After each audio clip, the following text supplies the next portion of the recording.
സ്വർഗസങ്കീർത്തനങ്ങൾ പാടി വചന സാക്ഷ്യമേകാൻ ഹൃദയമാം വീണയിൽ മധുര സംഗീതമായി സ്വർഗസങ്കീർത്തനങ്ങൾ പാടി വചന സാക്ഷ്യമേകാൻ heart of heaven, heart of heaven, heart of heaven, heart of heaven.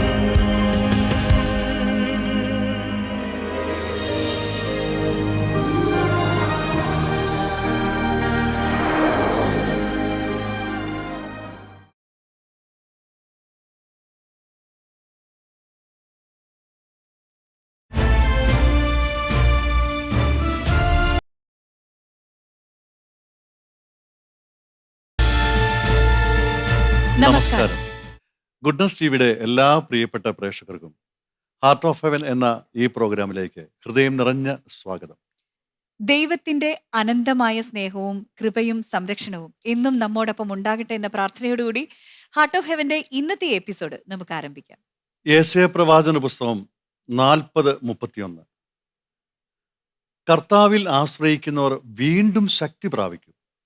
അവർ കഴുകന്മാരെ പോലെ ചിറകടിച്ചുയരും. അവർ ഓടിയാൽ ക്ഷീണിക്കുകയില്ല, നടന്നാൽ തളരുകയുമില്ല.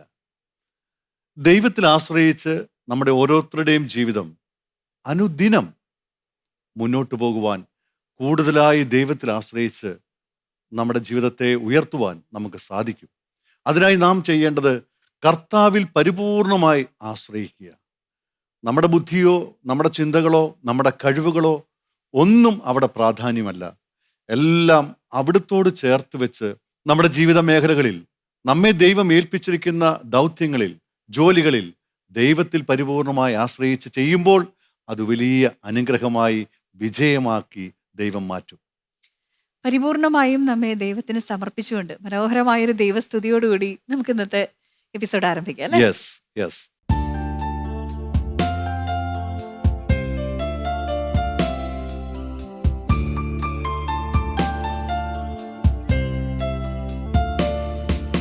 സ്നേഹസ്വരൂപ തവ ദർശനം ഈ ദാസരിൽ ഏകിടൂ. സ്നേഹസ്വരൂപ തവ ദർശനം ഈ ദാസരിൽ ഏകിടൂ. പരിമളമിയലായി ജീവിതമലരിൽ അനുഗ്രഹവർഷം ചൊരിയേണമേ, ചൊരിയേണമേ. സ്നേഹസ്വരൂപ തവ ദർശനം ഈ ദാസരിൽ ഏകിടൂ. മനോഹരമായ ഒരു ഗാനമാണ് അല്ലെ? ഒരുപാട് എനിക്ക് തോന്നുന്നു ഒത്തിരി വർഷം പഴക്കമുള്ള ഒരു പാട്ടാണ്. ദാസേട്ടന്റെ ആദ്യ കാലങ്ങളിലെ ഗാനമാണ്. അതെ, ഇത് പാടാത്തവരായിട്ട് ആരും ഉണ്ടെന്ന് എനിക്ക് തോന്നുന്നില്ല അല്ലെ? ജാതി മത വ്യത്യാസം കൂടാതെ എല്ലാ ജാതികളും മനുഷ്യരും ഏറ്റെടുത്ത ഗാനങ്ങളിൽ ഒരു ഗാനമാണ് സ്നേഹസ്വരൂപ തവ ദർശനം. ഞാൻ എൻ്റെ ശുശ്രൂഷയിലൊക്കെ സജീവമായിട്ട് ഇപ്പോഴും ആലപിക്കുന്ന ഗാനമാണ്. ഹൃദ്യമായ വരികള്, ഹൃദ്യമായ സംഗീതം. നവീകരണ രംഗത്ത് ഗാന ശുശ്രൂഷയിൽ സജീവമായി നിൽക്കുന്ന ബ്രദർ മിഞ്ചു, അദ്ദേഹമാണ് ഇന്ന് നമ്മുടെ ഹാർട്ട് ഓഫ് ഹെവനിൽ അതിഥിയായിട്ട് എത്തുന്നത്. അദ്ദേഹത്തെ നമ്മുടെ ഈ പ്രോഗ്രാമിലേക്ക് ക്ഷണിക്കുന്നതിന് മുൻപ് അദ്ദേഹത്തിന്റെ ഒരു പ്രൊഫൈൽ കണ്ടിട്ട് നമുക്ക് തിരിച്ചു വരാം.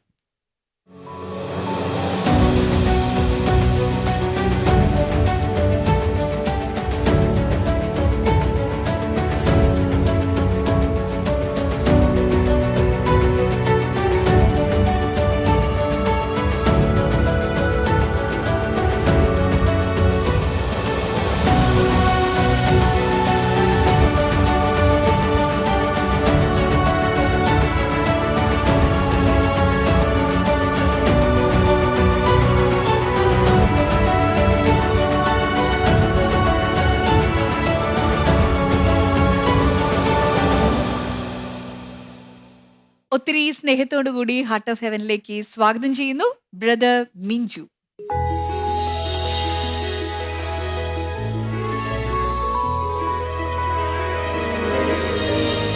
Praise the Lord. Price the Lord. Minchu ഒത്തിരി വർഷങ്ങൾക്ക് ശേഷം അല്ലേ, നാളുകൾക്ക് ശേഷം നമ്മൾ ഒന്നിച്ച് കാണുകയാണ്. അതെ അതെ. വളരെ സന്തോഷമുണ്ട് ഹാർട്ട് ഓഫ് ഹെവന്റെ വേദിയിൽ മിഞ്ചുവിനോടൊപ്പം നിൽക്കാൻ. ദൈവം അനുവദിച്ച സമയത്തിനായി നന്ദി പറയുന്നു. ഓക്കെ, അപ്പൊ ഒത്തിരി വിശേഷങ്ങൾ ചോദിച്ചറിയാനുണ്ടാവുമല്ലോ അല്ലെ? Yes yes. നമുക്കൊന്ന് ഇരുന്ന് ഓക്കെ സംസാരിക്കാം. ഓക്കെ. ഓക്കെ.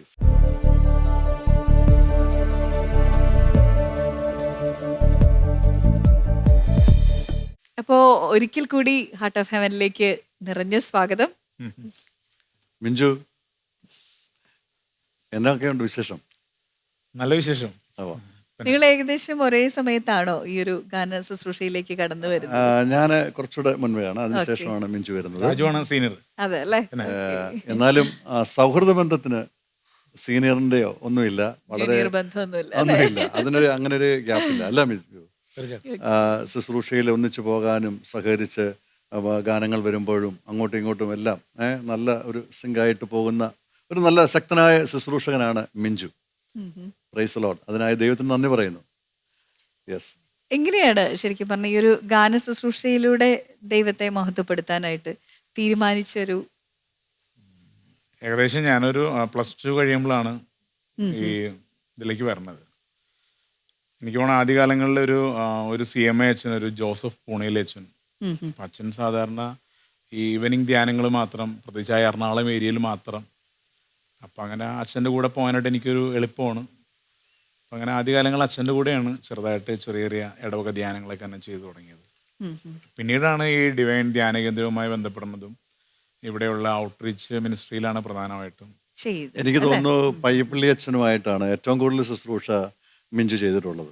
അച്ഛൻ്റെ കൂടെ ശുശ്രൂഷകൾ ചെയ്യാൻ തുടങ്ങിയിട്ട് ഇപ്പൊ 25 വർഷം കഴിഞ്ഞു. ഓ, അത് ശരി. ഏകദേശം ഈ ഒരു ഗാന ശുശ്രൂഷയിൽ വന്നിട്ട് ഏകദേശം എത്രത്തോളം വർഷമായി? 32 വർഷമായി. 32 വർഷം അല്ലേ? ഓക്കെ. മിഞ്ചു, ഞാൻ എനിക്ക് നേരിട്ട് കണ്ട് അഭിനന്ദിക്കാൻ പറ്റിയില്ല. ഈ അടുത്ത കാലം 2002 ഒരു പരിശുദ്ധാത്മാവിൻ്റെ നല്ല ഒരു ഗാനം ഇറങ്ങിയത്. അത് അനേക വേദികളിൽ ഞാനും പാടിയിട്ടുണ്ട് കേട്ടോ. കാരണം നല്ല ഗാനങ്ങൾ നമുക്ക് ലഭിക്കുക, അത് നമ്മൾ സ്വീകരിക്കുക, അത് അനേക ജനങ്ങൾക്ക് അനുഗ്രഹമായി പകരാൻ സാധിക്കുക എന്നതാണ് നമ്മുടെ ഒരു ശുശ്രൂഷകൻ എന്ന നിലയ്ക്ക് നമ്മുടെ ആനന്ദം. ശരിയായിട്ടും മിഞ്ചുവിനെ ദൈവത്തിന്റെ പരിശുദ്ധാത്മാവ് ആ ഗാനത്തിൽ ഉപയോഗിച്ചു എന്ന് ഞാൻ പറയുന്നതിൽ തർക്കമില്ല. ശരിയാണോ? അതിന്റെ കമ്പോസിംഗ് ആണോ, അല്ലെങ്കിൽ സിംഗിങ്? അതിന്റെ മ്യൂസിക് ആണ് ഞാൻ ചെയ്തത്. അത് ശരി. അതായത് ഞങ്ങളുടെ ടീമിൽ തന്നെയുള്ള ഒരു ഗീവർഗി സുരിപ്പുറം എന്ന് പറഞ്ഞൊരു ബ്രദറുണ്ട്. അദ്ദേഹമാണ് ഈ എഫ്രായി നീ എന്റെ വത്സലപുത്രൻ ഈ പാട്ടൊക്കെ എഴുതിയേക്കണത്. അപ്പൊ അങ്ങനെ ടീമിലായിരിക്കുന്ന അവസരങ്ങളിൽ അദ്ദേഹം എഴുതി എന്നെ ഏൽപ്പിച്ചൊരു പാട്ടാണത്. അപ്പൊ 2002 ഞങ്ങള് ട്രിവാൻഡ്രത്ത് ഒരു നേമം എന്ന് പറയുന്ന സ്ഥലത്ത് ഒരു ധ്യാനത്തിന്റെ അവസരത്തിലാണ്. അപ്പൊ പകല് നമ്മള് ഈവനിങ് ആണ് പ്രോഗ്രാം, പകല് ഫ്രീ ആണ്. അപ്പൊ അങ്ങനെ പകലുള്ള അവസരത്തിൽ അങ്ങനെ ഈ പാട്ട് അങ്ങനെ ഇരുന്ന് ചിട്ടപ്പെടുത്തിയാണ്. ഞാൻ ബേസിക്കലി ഒന്നും പഠിച്ചിട്ടില്ല, മ്യൂസിക് പഠിച്ചിട്ടില്ല, പാട്ട് പഠിച്ചിട്ടില്ല. പക്ഷെ അങ്ങനെ 2002 ഞാനപ്പോൾ ഈ പാട്ട് ഇങ്ങനെ ചെയ്ത് കഴിഞ്ഞിട്ട് അന്ന് കൂടെ ഉണ്ടായിരുന്നത് നമ്മുടെ ഒരു ജോയ്ക്കുട്ടി ബ്രദറായിരുന്നു. അദ്ദേഹം ഇന്നില്ല. അപ്പോൾ ജോയ്ക്കുട്ടി ബ്രദറിനോട് ഞാൻ ചോദിക്കുന്നത്, ജോയ്ക്കുട്ടി ചോദിച്ചേട്ടാ പാട്ട് ഇത് എങ്ങനെയുണ്ട്? അപ്പോൾ എന്നോട് പറഞ്ഞു ഈ പാട്ട് ഭയങ്കര ഹിറ്റാവെന്ന് പറഞ്ഞു. അങ്ങനെയൊക്കെ പറഞ്ഞ് നമ്മൾ ഈ പാട്ട് ചെയ്തു. പക്ഷേ സ്റ്റുഡിയോയിൽ വർക്കിന് വന്നപ്പോൾ ദാസ് ക്രിയേഷൻസ് ആണ് ഇതിൻ്റെ പ്രൊഡ്യൂസർ. അപ്പോൾ ഒരു 12 പാട്ടാണ് ഈ CD പ്ലാൻ ചെയ്തത്. പക്ഷെ അവരൊരു 11 പാട്ടും ഓൾറെഡി കോട്ടയത്തുള്ള ഐസക്കും സബാനൊക്കെ സ്വീക്കൻസ് ചെയ്ത് കൊണ്ടുവന്നാണ്. അപ്പോൾ റിയാൻ സ്റ്റുഡിയോയിൽ പിറ്റേ ദിവസം അന്ന് കേരളത്തിൽ ഹർത്താലാണ്. അപ്പോൾ പറഞ്ഞു അങ്ങനെയാണെങ്കിൽ ഈ 12ാമത്തെ പാട്ടും ഒഴിവാക്കാന്ന് പറഞ്ഞു. ആ പ്രൊഡ്യൂസർ വിളിച്ച് ചോദിച്ചപ്പോൾ പറഞ്ഞു ഇല്ലില്ല, അത് മസ്റ്റായിട്ട് അത് ചെയ്യണമെന്ന് പറഞ്ഞു. പുതിയൊരു ചെയ്യണം എന്നുള്ള പാട്ടാണ് നമുക്ക് ഒഴിവാക്കാന്ന് പറഞ്ഞത്. പിന്നെ ഈ പ്രൊഡ്യൂസറുടെ നിർബന്ധം കാരണം രാത്രി അവിടെ ഇരുന്ന്, അപ്പം അതിൻ്റെ ഒരു ഓർക്കസ്ട്രേഷൻ തന്നെ അത്ര വലിയ പെർഫെക്റ്റ് ആയെന്ന് ഞാൻ പറയൂല. അതിന്റെ ഓർക്കസ്ട്രേഷൻ ആരാ ചെയ്തത്? ശരിക്കും ജേക്കബ് കൊരട്ടിയാണ്. സ്വീക്കൻസ് ചെയ്തത് നമ്മുടെ ഐസക്കും സബാനൊക്കെയായിരുന്നു, കോട്ടയത്തുള്ള. പക്ഷേ ആ CD ഏറ്റവും ഹിറ്റായി വന്ന പാട്ട് ഇതാണ്. അത് ദൈവത്തിന്റെ പരിശുദ്ധാത്മാവിന്റെ ഒരു തെരഞ്ഞെടുപ്പാണ്. തീർച്ചയായിട്ടും ഞാനിപ്പം പറയുമ്പോൾ ഈ ബൈജു ശ്രദ്ധിച്ചോ, നവീകരണ ശുശ്രൂഷയിൽ ഗാന ശുശ്രൂഷയിൽ നിൽക്കുന്ന ആരും തന്നെ വലിയ സംഗീതം പഠിച്ചിട്ടൊന്നുമല്ല അവരാരും പാട്ടുകൾ ചെയ്തിട്ടുള്ളത്. ഈവൻ നമ്മുടെ പീറ്റർ ചേരാനല്ലൂര്, ബേബി ജോൺ കലയന്താൻ, ഇവരാരും നമ്മളെല്ലാം ഈ ശുശ്രൂഷയിൽ ശക്തമായി നിൽക്കുന്നവരാരും സംഗീതമായി വലിയ ശാസ്ത്രീയമായി പഠിച്ചിട്ടുള്ളതല്ല. പക്ഷെ പരിശുദ്ധാത്മാവ് നമ്മളെ ഉപയോഗിച്ചത് കൊണ്ടാണ് നമുക്ക് നല്ല ഗാനങ്ങൾ പിറക്കാനിടയായത്. അതിനൊരു ഉദാഹരണമാണ് മിഞ്ചു. അതായത് ഈ പാട്ട് നമ്മൾ എവിടെ ചെന്നാലും ഇപ്പൊ കേൾക്കാം. ആ നമുക്ക് അതൊന്ന് പാട്ടൊന്ന് കേട്ടാലോ അല്ലേ, ആ ഒരു പാട്ട്. ആ പാട്ട് പാടാം. നമുക്ക് പാടാം. ഓക്കെ.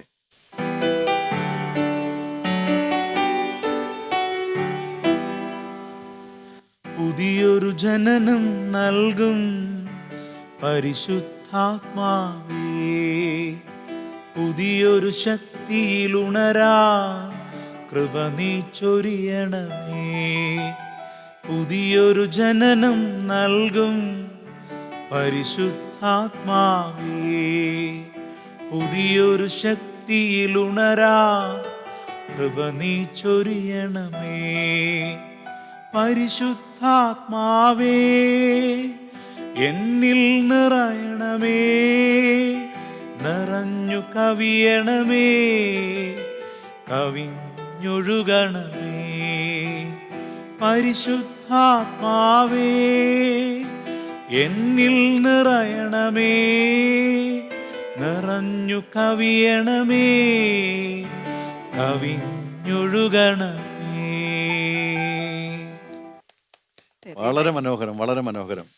പരിശുദ്ധാത്മാവ് എങ്ങനെ നിറയാതിരിക്കും? നിറയാതിരിക്കാതെ പരിശുദ്ധാത്മാവെ വന്ന് നിറയണമെന്ന് വിളിയല്ലേ. അതെ, തീർച്ചയായിട്ടും ഇങ്ങനെയുള്ള ഗാനങ്ങൾ അനേക ജീവിതങ്ങളെ സ്പർശിക്കും. തീർച്ചയായിട്ടും.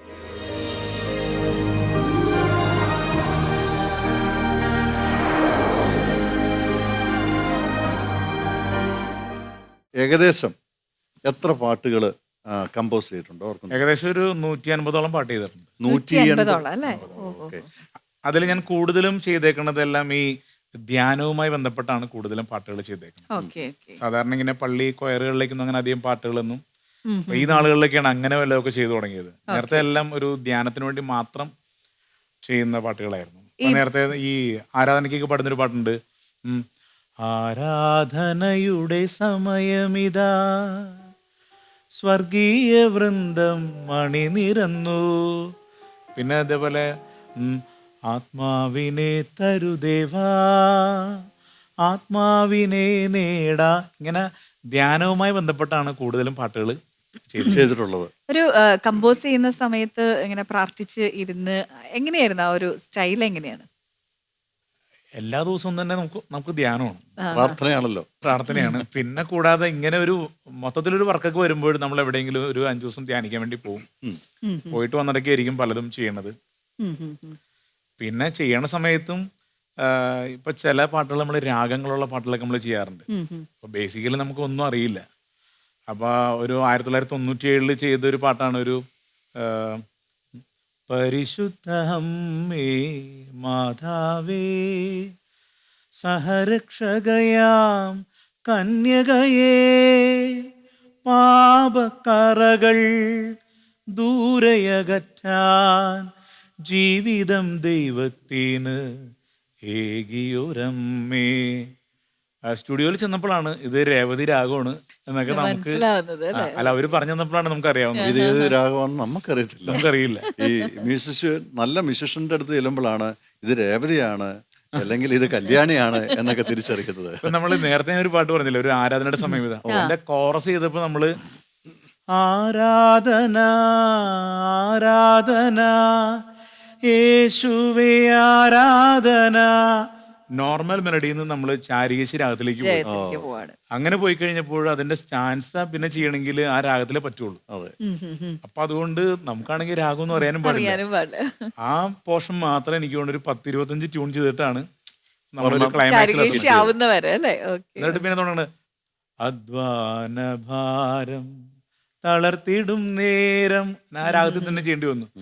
വീണ്ടും ഒന്ന് പല്ലവി പറഞ്ഞെന്നുണ്ടെങ്കിൽ നമുക്ക് പറ്റില്ല. പിന്നെ ഇടയ്ക്ക് ഒരു ലിങ്ക് ഒക്കെ വായിച്ചിട്ടാണ് പല്ലവിയിലേക്ക് പോകാൻ പറ്റുള്ളൂ അല്ലേ? മിഞ്ചുവിന്റെ ചെറുപ്പകാല ജീവിതം എങ്ങനെയായിരുന്നു ഒന്ന് പറയാം? ചെറുപ്പകാലം ഞാനൊരു ഞങ്ങളുടെ പള്ളിയിൽ ഒരു 8ാം ക്ലാസ് തുടങ്ങി പള്ളിയിൽ പാടാൻ തുടങ്ങി, കൊയറിൽ പാടാൻ തുടങ്ങി. പിന്നെ ഞാൻ പഠിച്ചതെല്ലാം ഞങ്ങളുടെ അടുത്തുള്ള ഒരു കോൺവെന്റ് സ്കൂളിലാണ് 7 വരെ. പിന്നെ ഹൈസ്കൂള് ഞങ്ങൾ എറണാകുളത്ത് SRV സ്കൂളിലാണ് പഠിച്ചത്. ഞാൻ ആദ്യമായിട്ട് ഒരു പാട്ട് കമ്പോസ് ചെയ്യണത് ഞങ്ങളുടെ ഇടവകയിൽ തന്നെയുള്ള ഒരു ജെയ്സൺ പരവര എന്ന് പറഞ്ഞൊരു പുള്ളി എൻ്റെ ഒരു പാട്ട് എഴുതി കൊണ്ടുവന്നു. ഒരു ദുഃഖ വെള്ളിയാഴ്ചയൊക്കെ പാടാൻ പറ്റിയൊരു പാട്ട്. അപ്പൊ അതാണ് ആദ്യമായിട്ട് ഞാൻ ചെയ്ത് പള്ളിയിൽ പാടുന്നത്. പക്ഷെ അത് ഏത് എത്രാമത്തെ വയസ്സിലാ? ഞാൻ 9ാം ക്ലാസ്സിൽ പഠിക്കാൻ 9 ഏകദേശം ഒരു 14 വയസ്സ്. അത് ശരി. പക്ഷെ ഇപ്പൊ ചോദിച്ചാൽ എനിക്ക് അറിയില്ല, പാട്ടും അറിയില്ല, ഒന്നും ഓർമ്മയില്ല. ഞാൻ ആദ്യമായിട്ട് ചെയ്യണത് അന്നാണ്. പിന്നീട് ഏറ്റവും കൂടുതൽ ഈ പയ്യപ്പിള്ളിച്ചൻ്റെ കൂടെയാണ്, ഞാൻ പറഞ്ഞല്ലോ, ഒരു 25 വർഷമായിട്ട്. അപ്പൊ അങ്ങനെ അച്ഛൻ്റെ കൂടെ ആയിരുന്നുകൊണ്ടാണ് കൂടുതലും പാട്ടുകളൊക്കെ നമ്മൾ, അച്ഛൻ്റെ കുറെ പാട്ടുകൾ, ഞങ്ങളുടെ കൂടെ പ്രസംഗിക്കുന്ന വർഗീസ് ബ്രദറിന്റെ പാട്ടുകൾ, അങ്ങനെ ആ ടീമിന് വേണ്ടിയാണ് കൂടുതലും പാട്ടുകൾ അങ്ങനെ ചെയ്തിരിക്കുന്നത്. അങ്ങനെ ആ കാലഘട്ടങ്ങളിൽ ഏതാണ്ട് ഒരു 10-17ഓളം CD-കളൊക്കെ നമ്മൾ ചെയ്യുകയുണ്ടായി. അപ്പം മിഞ്ചുവിന്റെ മറ്റൊരു ഗാനം ഏതാണ് ഇച്ചിരൂടെ ഹിറ്റായിട്ട് ഏറ്റവും ഇഷ്ടപ്പെട്ട ഒരു പാട്ട്? ഇഷ്ടപ്പെട്ടെന്നല്ല, ഇപ്പൊ ഞാൻ കൂടുതലും ചെയ്യണത് നമുക്ക് പള്ളികളിലൊക്കെ പാടാൻ പറ്റിയ പാട്ടുകൾ, അങ്ങനെയൊക്കെയാണ് ഇപ്പൊ ചെയ്യുന്നത്. അപ്പൊ അങ്ങനെ വലിയ പാട്ടെന്ന് പറയാനില്ല, വളരെ കുഞ്ഞു പാട്ടാണ്. പക്ഷെ ഇപ്പൊ അത് ഒരു സൂപ്പർ ഹിറ്റ് ആയിട്ട് പോകുന്നൊരു പാടി വലിയ പാട്ടായി. കമ്മ്യൂണിറ്റി സോങ് ആണ് അത്. നമുക്കൊരു നല്ലൊരു പാട്ട് പ്ലീസ്.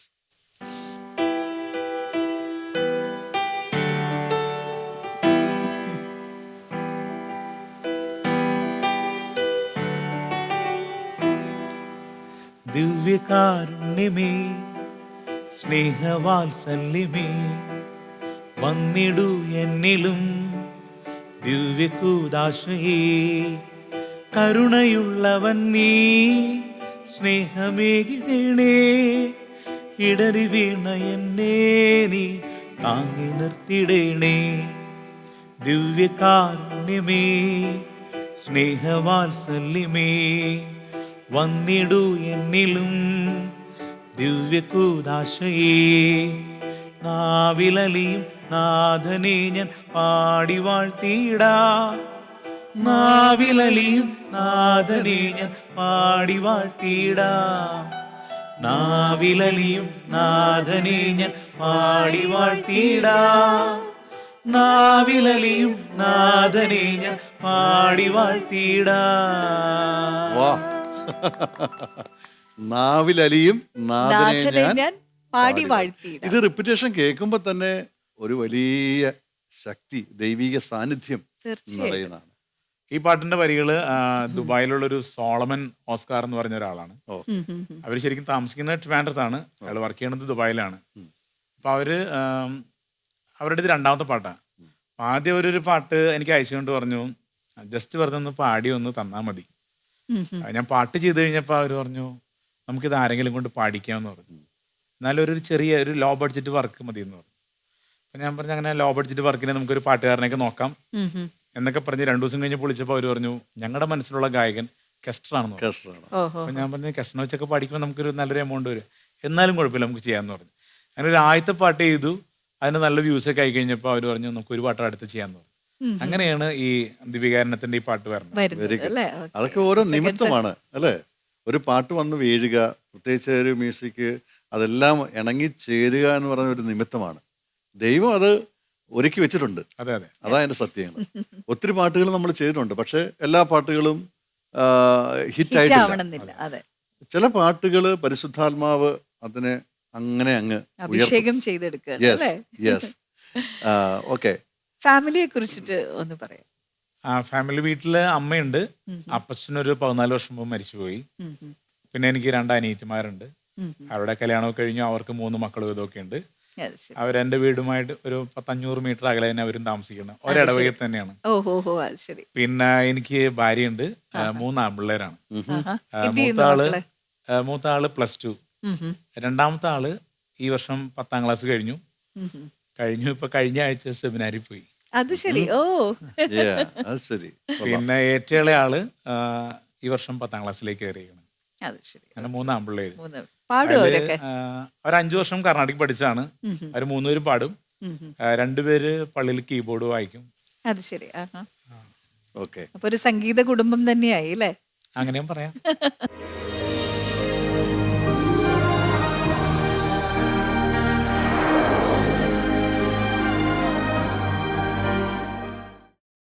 മാതാവിന്റെ മനോഹരമായിട്ടുള്ള ഒരു പാട്ട് ചെയ്തിട്ടുണ്ട് അല്ലേ?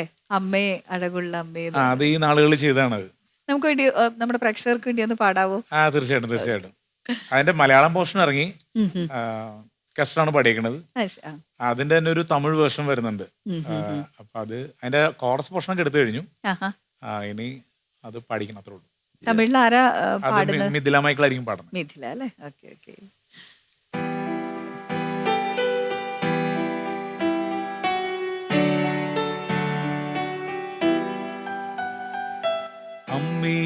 അഴകുള്ള അമ്മേ, അമ്മേ അഴകുള്ള അമ്മേ, സ്നേഹം വേണ്ടുവോളം നൽകും. ഭാരങ്ങളേറി ഞാൻ അലഞ്ഞിടുമ്പോൾ സാന്ത്വനമേകിടുമമ്മേ, എൻ്റെ അഴകുള്ള പരിശുദ്ധ അമ്മേ, അമ്മേ അഴകുള്ള അമ്മേ, അമ്മേ അഴകുള്ള അമ്മേ, സ്നേഹം വേണ്ടുവോളം നൽകും. ഭാരങ്ങളേറി ഞാൻ അലഞ്ഞിടുമ്പോൾ സാന്ത്വനമേകിടുമമ്മേ, എൻ്റെ അഴകുള്ള പരിശുദ്ധ അമ്മേ. അമ്മേ ഞങ്ങൾക്കായി പ്രാർത്ഥിക്കണേ, ഈശോയോടൊന്നു പറഞ്ഞിടണേ, കാനായിലന്നു പറഞ്ഞതുപോ ഇപ്പോഴും ഒന്നു പറഞ്ഞിടണേ. അമ്മേ ഞങ്ങൾക്കായി പ്രാർത്ഥിക്കണേ, ഈശോയോടൊന്നു പറഞ്ഞിടണേ, കാനായിലന്നു പറഞ്ഞതുപോ ഇപ്പോഴും ഒന്നു പറഞ്ഞിടണേ. Very good. ഈ നവീകരണ രംഗത്ത് നമ്മൾ സഞ്ചരിച്ചുകൊണ്ടിരിക്കുന്ന ഈ കാലഘട്ടത്തിൽ മറക്കാനാവാത്ത ഒരു ദൈവാനുഭവം മിഞ്ചുവിന് പറയാനുണ്ടോ? അതായത് ഒരു 20 വർഷം മുമ്പ് ഞങ്ങൾ ആന്ധ്രാപ്രദേശിൽ ഒരു 1.5 മാസം നീണ്ടു നിൽക്കുന്ന പ്രോഗ്രാംസ്. അപ്പം നമ്മൾ ഈ ഡിവൈൻ ധ്യാനകേന്ദ്രത്തിൽ നിന്നും ഒരു 10 പേരടങ്ങുന്ന ഒരു ടീമാണ് പോകുന്നത്. ബഹുമാനപ്പെട്ട ആന്റണി പൈപ്പിളിച്ചനാണ് അത് കണ്ടക്ട് ചെയ്യുന്നത്. അപ്പം അച്ഛന്മാരും ബ്രദേഴ്സും എല്ലാം മലയാളത്തിലും ഇംഗ്ലീഷിലും പ്രസംഗിക്കും, അത് തെലുങ്ക് ഭാഷയിലേക്ക് ട്രാൻസ്ലേറ്റ് ചെയ്യും. അപ്പം നമ്മൾ ആ ദിവസങ്ങളിൽ പാടാൻ വേണ്ടി ഒരു 10-50ഓളം തെലുങ്ക് പാട്ടൊക്കെ പഠിച്ചിട്ടാണ് പോണത്. അതിൽ പകുതി പാട്ടുകൾ നമ്മുടെ പല മലയാളം പാട്ടുകൾ തന്നെ ട്രാൻസ്ലേറ്റ് ചെയ്തുള്ള പാട്ടുകളാണ്. അപ്പോൾ നമ്മൾ ആദ്യം ചെല്ലുന്നത് ഈ ഗുണതല എന്ന് പറയുന്ന ഒരു വലിയ തീർത്ഥാടന കേന്ദ്രമാണ്, നമ്മുടെ വേളാങ്കണ്ണിയൊക്കെ പോലെയുള്ള ഒരു തീർത്ഥാടന കേന്ദ്രം. അപ്പോൾ രാവിലെ തുടങ്ങിയ ആളുകൾ ഇങ്ങനെ ധ്യാനം ഇപ്പം തുടങ്ങും ഇങ്ങനെ കാത്തിരിക്കുന്നതാണ്. പക്ഷെ അവിടെയുള്ള അച്ഛന്മാർക്ക് അറിയാം ഞങ്ങൾ ഉച്ചയ്ക്ക് ട്രെയിൻ അവിടെ ചെല്ലുള്ളൂ എന്നൊക്കെ അറിയാം. അപ്പം ഞങ്ങൾ ഉച്ചയ്ക്ക് അവിടെ ഒരു 12 മണിക്ക് ചെല്ലുന്നു, 2 മണിയൊക്കെ ആയപ്പോൾ ധ്യാനം ആരംഭിക്കുന്നു. പക്ഷെ ധ്യാനം തുടങ്ങി ഒരു 2 മണിക്കൂർ കഴിഞ്ഞപ്പോഴും നമ്മൾ കാണുന്നൊരു കാഴ്ച എന്നുണ്ടെങ്കിൽ വിശുദ്ധ ബൈബിളിൽ നമ്മൾ ഈശോ ചെയ്ത ധാരാളം അത്ഭുത രോഗശാന്തികളുണ്ട്. അപ്പം ഈശോ ചെയ്ത അതേ അത്ഭുതങ്ങളും രോഗശാന്തികളുമാണ് ആ സ്ഥലത്ത് ആ സമയത്ത് കാണുന്നത്. അതായത് തളർവാതിലുകൾ എഴുന്നേറ്റ് നടക്കുന്നു, വീൽ ചെയറിൽ വന്ന ആൾക്കാർ വീൽ ചെയറിൽ ഉപേക്ഷിച്ച് നടന്നു വരുന്നു, അങ്ങനെ കാഴ്ചയില്ലാത്തൊരു കാണുന്നു, തളർന്ന കൈകൾ നിവരുന്നു, അങ്ങനെ ഒത്തിരി അത്ഭുതങ്ങൾ നമ്മൾ നേരിൽ കാണുകയാണ്. അപ്പം തന്നെ നമുക്ക് തന്നെ എന്തോ ഈ ആന്ധ്രയിൽ വന്നപ്പോൾ തുടങ്ങി നമ്മുടെ ആദ്യത്തെ ദിവസം നമ്മുടെ ഒരു എക്സ്പീരിയൻസ് ആണ്. പിന്നീട് അങ്ങോട്ട് ഓരോ ദിവസവും ഇങ്ങനെ തന്നെയായിരുന്നു. ഏറ്റവും വലിയ മിറാക്കിള് കൈക്കളൂർ എന്ന് പറയുന്ന സ്ഥലം 4 ദിവസത്തെ പ്രോഗ്രാമാണ്. രാവിലെ 9 മണി തുടങ്ങി വൈകിട്ട് 6 മണി വരെ. 3-ാമത്തെ ദിവസം ഉച്ച കഴിഞ്ഞ് ഒരു 4 മണിയൊക്കെ ആയപ്പോൾ അച്ഛൻ പറഞ്ഞു, നമ്മളിപ്പോൾ പരിശുദ്ധാത്മാവിന് വേണ്ടി ഈ ആരാധനയിൽ പ്രാർത്ഥിക്കുകയാണ്. ഈ ആരാധനയുടെ ഒരു പ്രത്യേകത എല്ലാവരിലും പരിശുദ്ധാത്മാവ് എന്ന് പറയും. അനേകം ആളുകളെ ഈശോ ഈ ആരാധനയിൽ സൗഖ്യപ്പെടുത്തും. അപ്പോൾ ഞാനൊക്കെ പാടാൻ നിൽക്കുന്നതിൻ്റെ സ്റ്റേജിൻ്റെ താഴത്തായിട്ട് ഒരു 30ഓളം പോളിയോ ബാധിച്ച കുട്ടികളെ കൊണ്ടുവന്ന് കിടത്തിയിട്ടുണ്ട്. 2 വയസ്സ്, 2.5 വയസ്സ്, 3 വയസ്സ്. അപ്പോൾ അവരുടെ നമ്മളിരിക്കുന്ന പോലെ ഇങ്ങനെ ഇരിക്കാനൊന്നും അവർക്ക് പറ്റില്ല. കൈകളും കാലുകളൊക്കെ വളഞ്ഞു തിരിഞ്ഞെല്ലാക്കിയാണ് ഇരിക്കുന്നത്. കിടത്തിയിരിക്കാൻ. അപ്പോൾ ഇവരുടെ മാതാപിതാക്കളൊക്കെ കൂടെ ഉണ്ട്. പക്ഷേ ഈ കുട്ടികൾ അവിടെ ആയിരിക്കുമ്പോൾ തന്നെ യൂറിൻ പാസ് ചെയ്യുന്നുണ്ട്. നമുക്ക് തന്നെ സ്റ്റേജിൽ നിൽക്കുമ്പോൾ ഭയങ്കര ദുർഗന്ധമാണ്. പക്ഷെ എന്നാലും ആദ്യ ദിവസം തുടങ്ങി ഞങ്ങൾ എല്ലാവരും ഈ കുഞ്ഞുങ്ങൾക്ക് വേണ്ടി നന്നായിട്ട് പ്രാർത്ഥിക്കുന്നുണ്ട്. ഈ 3-ാമത്തെ ദിവസമൊക്കെ ആയിക്കഴിഞ്ഞപ്പോൾ ഗ്രൗണ്ടെല്ലാം നിറഞ്ഞ് ഏകദേശം ഒരു 10,000-4,000 പേര് ആ ഗ്രൗണ്ടിലുണ്ട്. പിന്നെ അപ്പുറത്തെ റോഡിലും അപ്പുറത്തെ പറമ്പിലൊക്കെയാണ് ആൾക്കാർ ഇങ്ങനെ ഇരിക്കുന്നത്. പശം പറഞ്ഞ് നമുക്കിപ്പോഴും പരിശുദ്ധാത്മാവിൻ്റെ ഒരു പാട്ടുപാടി പ്രാർത്ഥിക്കാം. അപ്പോൾ അന്ന് നമ്മുടെ തോമസ് പോൾ എഴുതിയൊരു പാട്ടുണ്ട്, ആത്മാവേ പരിശുദ്ധാത്മാവേ. അതിൻ്റെ തെലുങ്ക് വേർഷൻ ജീവാത്മാ ദേവന് പരിശുദ്ധാത്മാ. അതിങ്ങനെ പാടി പ്രാർത്ഥിക്കുകയാണ്. ആ പാട്ട് തീരാൻ പോകുന്ന അവസരത്തിൽ അച്ഛൻ പറഞ്ഞ് നമുക്ക് കരങ്ങൾ ഉയർത്തി ദൈവത്തെ സ്തുതിക്കാം, ചങ്കുപൊട്ടി യേശുവേ എന്ന് വിളിക്കാമെന്നൊക്കെ പറയുകയാണ്. അങ്ങനെ ദൈവജനം മുഴുവനും പ്രാർത്ഥിക്കുന്ന അവസരത്തിൽ നമ്മൾ കാണുന്ന കാഴ്ചയാണ് ഈ പോളിയോ ബാധിച്ചെടുക്കുന്ന കുട്ടികളുടെ കൂട്ടത്തിൽ നിന്നും അവരിങ്ങനെ ആ പ്രൈസ് ആൻഡ് വർഷിപ്പിൻ്റെ സമയത്ത് ഇങ്ങനെ പലരൊക്കെ എഴുന്നേക്കാനൊക്കെ ശ്രമിക്കുന്നുണ്ട്. പെട്ടെന്നാണ് ഒരു ദൈവിക ശക്തി വന്ന് പതിച്ച് ഒരു 10-13 കുട്ടികൾ തനിച്ച് ആരുടെയും സഹായമില്ലാതെ ഒരു സാധാരണ കുട്ടി നടക്കുന്നത് പോലെ നടക്കാനും ഓടാനും തുടങ്ങി. അത് നമ്മൾ ഈ 32 വർഷത്തെ ശുശ്രൂഷയിൽ ഇന്നും മറക്കാനാവാതെ മനസ്സിൽ ഇപ്പോഴും എനിക്ക് കാണാം. കൃത്യം കണ്ണടച്ച് പിടിച്ചു കഴിഞ്ഞാൽ കൈക്കളൂർ, ആ പ്രദേശം, ആ സ്കൂൾ ഗ്രൗണ്ട്, ആ കുട്ടികൾ കിടക്കുന്നത്, ഇതെല്ലാം ഇപ്പോഴും കാണാം. അതാണ് ഒരു പ്രൈസ് ആൻഡ് വർഷിപ്പിൻ്റെ ഒരു അഭിഷേകവും അനോയിൻറ്റ്. അതാണ് അത്ഭുതങ്ങളും അടയാളങ്ങളും ശക്തമായി നേരിട്ട് പ്രകടമാകുന്ന ഒരു ശക്തിയാണ്, ശക്തി ശുശ്രൂഷയാണ് ഗാന ശുശ്രൂഷ, ഇല്ലേ? മിഞ്ചു പാടിക്കൊണ്ടിരുന്ന സമയത്തല്ലേ അത് സംഭവിച്ചത്? തീർച്ചയായിട്ടും. അതാണ് എവിടെ, അതിപ്പോ ആര് പാടിയാലും ഗാനം പാടി ദൈവത്തെ സ്തുതിച്ച് ആരാധിക്കുമ്പോൾ, ദൈവജനം വിളിക്കുമ്പോൾ അവിടെ ദൈവത്തിന്റെ സാന്നിധ്യം ഇറങ്ങി, പ്രകടമായ സാന്നിധ്യം ഇറങ്ങി പ്രവർത്തിക്കുന്നു. ഈ ആദ്യ നാളുകളൊക്കെ നമ്മൾ വ്യക്തിപരമായ പ്രാർത്ഥനയിൽ ഇങ്ങനെ പ്രാർത്ഥിക്കുമായിരുന്നു, ഈശോയെ ഗാന ശുശ്രൂഷ സമയത്ത് തളർവാദ രോഗികൾ എഴുന്നേറ്റ് നടക്കുന്നത് എനിക്ക് കാട്ടിത്തരണമേ കർത്താവേ എന്ന് നമ്മളന്ന് പ്രാർത്ഥിക്കുമായിരുന്നു. പ്രിയപ്പെട്ട മിഞ്ചു, കഴിഞ്ഞ കാലങ്ങളിൽ മിഞ്ചുവിനെ പരിശുദ്ധാത്മാവ് ഈ ശുശ്രൂഷയിൽ നവീകരണ രംഗത്ത് അങ്ങയിലൂടെ ചെയ്ത എല്ലാ ഗാനങ്ങളെ ഓർത്ത് നന്ദി പറയുന്നു.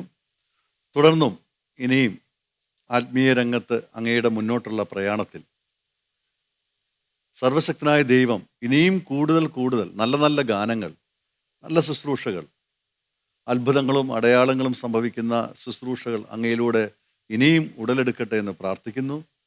ഗുഡ്നസ് ടിവിയുടെ എല്ലാ പ്രേക്ഷകരുടെ നാമത്തിൽ ദൈവം സമൃദ്ധമായി അങ്ങേ അനുഗ്രഹിക്കട്ടെ എന്ന് പ്രാർത്ഥിക്കുന്നു, ആശംസിക്കുന്നു. എല്ലാ നന്മകളും നേരിടുന്നു. മിഞ്ചു ബ്രദറിന് ഗുഡ്നസ് ടിവിയുടെ ഒരു സ്നേഹോപഹാരം സമ്മാനിക്കുന്നതിനായി ഒരു വിശിഷ്ട അതിഥിയെ കൂടി നമുക്ക് നമ്മുടെ ഹാർട്ട് ഓഫ് ഹെവനിൽ ക്ഷണിക്കാനുണ്ട്. ഒത്തിരി സ്നേഹത്തോടു കൂടി ഹാർട്ട് ഓഫ് ഹെവന്റെ ഈ വേദിയിലേക്ക് സ്വാഗതം ചെയ്യുന്നു. ഗുഡ്നസ് ടിവിയുടെ ചെയർമാനും മാനേജിംഗ് ഡയറക്ടറുമായ റവറൻഡ് ഡോക്ടർ അലക്സ് ചാലങ്ങാടി. സ്വാഗതം ചെയ്യാം.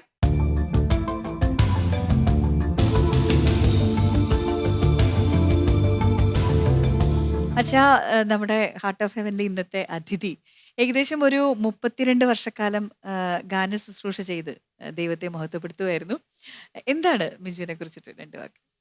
ദൈവത്തിൻ്റെ വരദാനമാണ് നമ്മുടെ ശബ്ദവും സംഗീതവും. ഈ ശബ്ദവും സംഗീതവും ഉപയോഗിച്ച് ദൈവത്തെ പാടി മഹത്വപ്പെടുത്തുമ്പോൾ അത് അതിമനോഹരമായി തീരുന്നു. അതാണ് നമ്മുടെ പ്രിയപ്പെട്ട മിഞ്ചു കഴിഞ്ഞ 32 വർഷങ്ങളായി ചെയ്തുകൊണ്ടിരിക്കുന്നത്. പല ധ്യാന സെൻ്ററുകളിലും കൺവെൻഷനുകളിലും ധ്യാന അവസരങ്ങളിലും ദൈവത്തിൻ്റെ വചസ്സുകൾ ഗാനരൂപത്തിൽ പാടിക്കൊണ്ട് ദൈവത്തെ മഹത്വപ്പെടുത്തിക്കൊണ്ടിരിക്കുകയാണ്. അനേകരെ ദൈവാനുഭവത്തിലേക്ക് നയിച്ചു കൊണ്ടിരിക്കുകയാണ്. തീർച്ചയായും ദൈവത്തെ മഹത്വപ്പെടുത്തുന്ന, ദൈവത്തെ പാടി സ്തുതിക്കുന്ന നാവുകൾ കൂടുതൽ ദൈവാനുഗ്രഹം നിറഞ്ഞതാണ്. അങ്ങനെ ദൈവത്തെ മഹത്വപ്പെടുത്തുന്ന മിഞ്ചുവിനെ ഗുഡ്നസ് ടിവിയുടെ എല്ലാ മാന്യ പ്രേക്ഷകരുടെ പേരിലും എല്ലാവിധ അഭിനന്ദനങ്ങളും സമർപ്പിക്കുന്നു, പ്രാർത്ഥനകൾ നേരുന്നു, ആശംസകൾ നേരുന്നു. ദൈവം സമർത്ഥമായി അനുഗ്രഹിക്കട്ടെ. താങ്ക് യു അച്ഛാ. നമ്മുടെ ബ്രദർ മിഞ്ചുവിന് ഗുഡ്നസ് ടിവിയുടെ ഒരു സ്നേഹോപഹാരം സമ്മാനിക്കുന്നതിനായി ഞാൻ അച്ഛനെ ക്ഷണിക്കുകയാണ്.